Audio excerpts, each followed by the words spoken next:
સલામુઅલૈકુમ. આપણી સાથે અત્યારે હાજર છે મહેદી સાયન્સ એકેડેમીમાંથી 12th પાસ થઈને બહાર નીકળેલ એક વિદ્યાર્થીની. આવો એમની પાસેથી અમુક વાત જાણીએ. સૌથી પહેલાં બેટા વેલકમ તમારો, તમે અહીંયા હાજર રહ્યા. તમે તમારો ટૂંકો પરિચય આપો વ્યુઅર્સને. હું લાખાણી મિસ્બા, હું નર્સરીથી મારી સ્કૂલમાં અભ્યાસ કરું છું અને રિસેન્ટલી 2024માં મેં સાયન્સ પાસ આઉટ કર્યું છે 12th બી ગ્રુપ સાથે. ખૂબ જ સરસ. સૌથી પહેલાં તો તમે એ જણાવો કે 11-12 સાયન્સની આ 2 વર્ષની જર્ની, 2 વર્ષનો એક્સપિરિયન્સ કેવો રહ્યો તમારો? આ જર્ની થોડી ઘણી ટફ રહી, બટ બહુ એન્ડમાં રિઝલ્ટ બહુ સારું મળ્યું. સ્ટાર્ટિંગમાં મારી માટે બહુ હાર્ડ ટાઈમ્સ હતા, કેમ કે ફૂલ ડે સ્કૂલ હતી, હું બહુ થાકી જતી, બટ 2-3 મંથ્સ પાસ આઉટ થયા પછી મને હેબિટ થઈ ગઈ અને પછી હું સિરિયસ પણ થઈ કે નહીં, અગર મોટી અચીવમેન્ટ હાસિલ કરવી છે તો ડેલી ગોલ્સ બનાવવા પડશે. અને પછી હું ડેલી રૂટીન ફોલો કરતી હતી અને રોજનું રોજ કરતી હતી, જેથી મને એક ગુડ અચીવમેન્ટ મળ્યું. ખૂબ જ સરસ. બેટા એ બતાવો કે તમારું આખા દિવસનું રૂટીન આ 2 વર્ષ દરમિયાન કઈ રીતે હતું? તમે તમારા આખા દિવસને કઈ રીતે ગોઠવેલું હતું કે જેથી તમે વ્યવસ્થિત રીતે તૈયારી કરી શકો? મારે 8 to 5ની સ્કૂલ હતી, તો સ્કૂલ આવું ત્યારે મારી પાસે હાફ એન આવર હતો. તો સ્કૂલમાં જે ટોપિક્સ આવવાના હોય એનું શોર્ટ રિવિઝન હું કરી લેતી એ હાફ એન આવરમાં. એ હાફ એન આવરનો બી હું યુટિલાઇઝ કરતી, જેથી મને ઇઝી રહેતું. જ્યારે બી જે સબ્જેક્ટ આવે તો મને રિકોલ ઇઝીલી થઈ જતું. પછી સ્કૂલથી ઘરે જઈને 2 hours બ્રેક લઈ અને પછી હું 4 hours સ્ટડી કરતી. 1 hour ઈચ સબ્જેક્ટનો અને 1 hour જે મોક ટેસ્ટ આવવાની હોય એની માટે પ્રિપરેશન કરવા માટે. ખૂબ જ સરસ રીતે એમણે કીધું કે કઈ રીતનું એમનું ડેલી રૂટીન હતું. આવો આપણે થોડુંક વિષય વિશે વાત કરીએ. આપણને બધાને ખબર છે કે 11-12મા ધોરણમાં જે છે એ 3 વિષયો મુખ્યત્વે હોય છે: ફિઝિક્સ, કેમેસ્ટ્રી અને બાયોલોજી. તો બેટા સવાલ એ છે કે તમે તમારા આ 3 વિષય માટે કઈ રીતે તૈયારી કરતા? સૌથી પહેલા ફિઝિક્સમાં તમે કઈ રીતે તૈયારી કરતા એ જરા વ્યુઅર્સને બતાવો. ફિઝિક્સ એક કન્સેપ્ચ્યુઅલ સબ્જેક્ટ છે, તો તમારું કન્સેપ્ટ પહેલાં સ્ટ્રોંગ હોવું જોઈએ. સર જે ક્લાસમાં ભણાવતા હોય એની પર તમારું પૂરું ધ્યાન હોવું જોઈએ, જેથી તમારું કન્સેપ્ટ સ્ટ્રોંગ રહે. પછી તમારા તમે ફોર્મ્યુલાઝ લર્ન કરો અને પછી તમે ક્વેશ્ચન પ્રેક્ટિસ કરો. તો તમે એવી રીતે કરી શકો કે પહેલાં તમે એનસીઆરટી ફોલો કરો, એનસીઆરટીના બધા ક્વેશ્ચન્સ કરો, પછી સ્કૂલમાંથી જે મોડ્યુલ આપ્યું છે એ સોલ્વ કરો, પછી જે મોક ટેસ્ટ તમે આપો છો, પછી પીવાયક્યુઝ. પીવાયક્યુઝ તમે જો અને એની પેટર્ન જો, અને પછી તમારું જે આખા યરનું જે મોક ટેસ્ટ સ્કૂલમાં લેવાય છે એનું એનાલિસિસ કરો. તમે એને વાળાખરી રિપીટ કરશો તો તમારો સબ્જેક્ટ સ્ટ્રોંગ થઈ જશે. તો આપણે જાણ્યું કે ફિઝિક્સમાં જે છે એ કઈ રીતની તૈયારીની જરૂર હોય છે. હવે આપણે જોઈએ કે એમણે કેમેસ્ટ્રીમાં કઈ રીતે પ્રિપેરેશન કરી, તો જરા બતાવશો કે તમે કેમેસ્ટ્રીની તૈયારી કઈ રીતે કરતા હતા? કેમેસ્ટ્રીમાં પણ 3 પાર્ટ્સ હોય છે: ફિઝિકલ કેમેસ્ટ્રી, ઇનઓર્ગેનિક કેમેસ્ટ્રી અને ઓર્ગેનિક કેમેસ્ટ્રી. તો ફિઝિકલ કેમેસ્ટ્રી થોડું ઘણું ફિઝિક્સ જેમ હોય છે, એમાં બી ફોર્મ્યુલા બેઝ ક્વેશ્ચન્સ હોય છે. તો તમારા ફોર્મ્યુલા સ્ટ્રોંગ હશે તો તમને ફિઝિકલ કેમેસ્ટ્રીમાં પ્રોબ્લેમ નહીં આવે.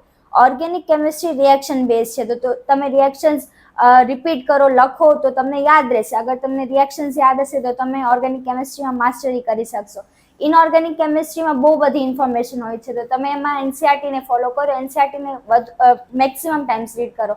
અને આની સ્ટ્રેટેજી બી ફિઝિક્સની જેમ જ છે. પહેલાં તમે એનસીઆરટી કમ્પ્લીટ કરો, પછી તમે સ્કૂલનું મોડ્યુલ કરો, પછી પીવાયક્યુઝ જો, અને તમારી જે મોક ટેસ્ટ લેવાય સ્કૂલમાં એનું એનાલિસિસ કરો ને એને રિપીટ કરો, તો તમારું ઓર્ગેનિક કેમેસ્ટ્રી બી સ્ટ્રોંગ, ઓવરઓલ કેમેસ્ટ્રી પણ સ્ટ્રોંગ થઈ જશે.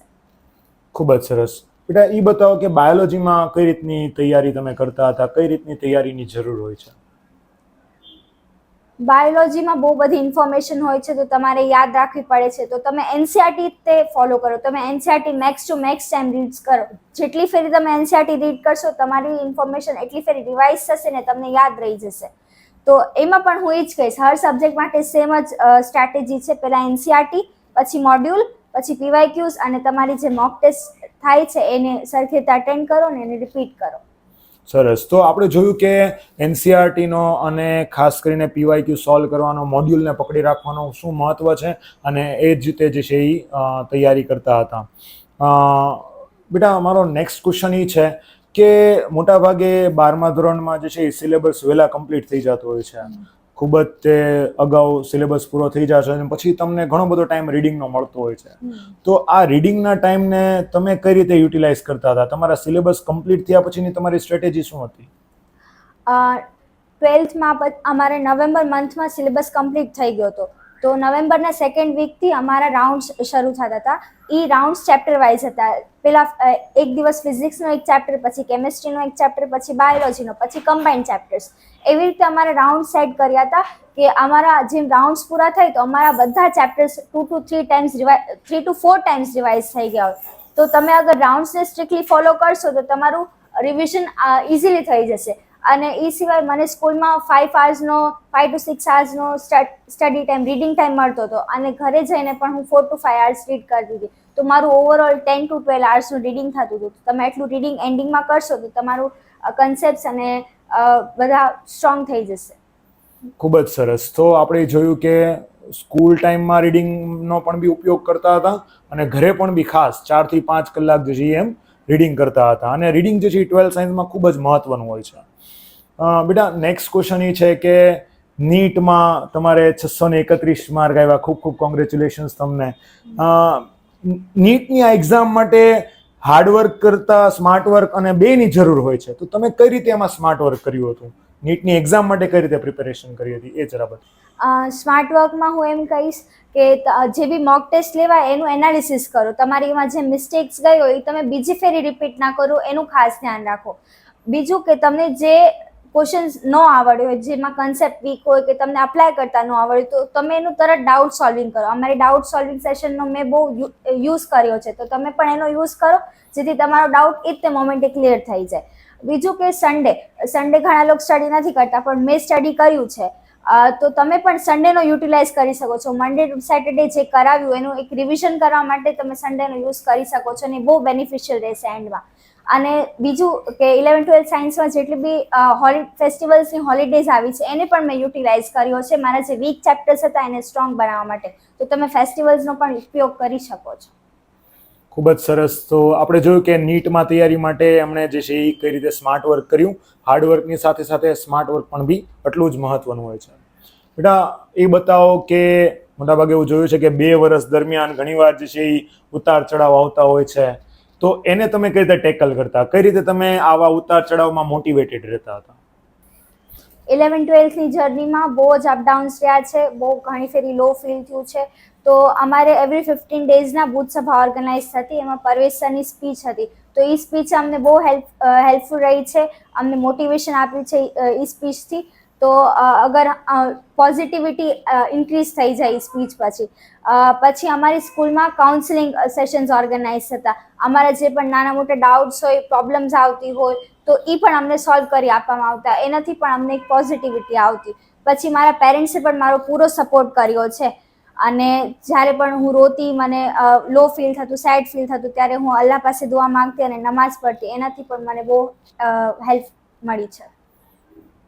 ખૂબ જ સરસ. તો જોયું કે કઈ રીતે જે છે એ આ 2 વર્ષ દરમિયાન મોટિવેટેડ રહી શકાય.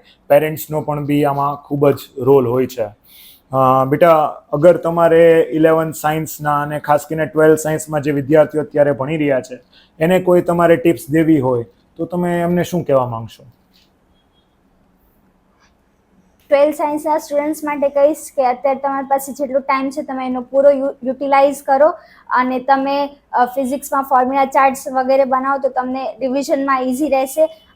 અને જે તમારી મોક ટેસ્ટ ઓર્ગેનાઇઝ થાય છે, તમારા રાઉન્ડ્સ હવે આવશે, તો તમે એને સ્ટ્રિક્ટલી ફોલો કરો. એ તમને બહુ હેલ્પ રહેશે ને તમને ખબર પણ નહીં પડે, પણ તમારું મોસ્ટલી સિલેબસ કવર થઈ જશે.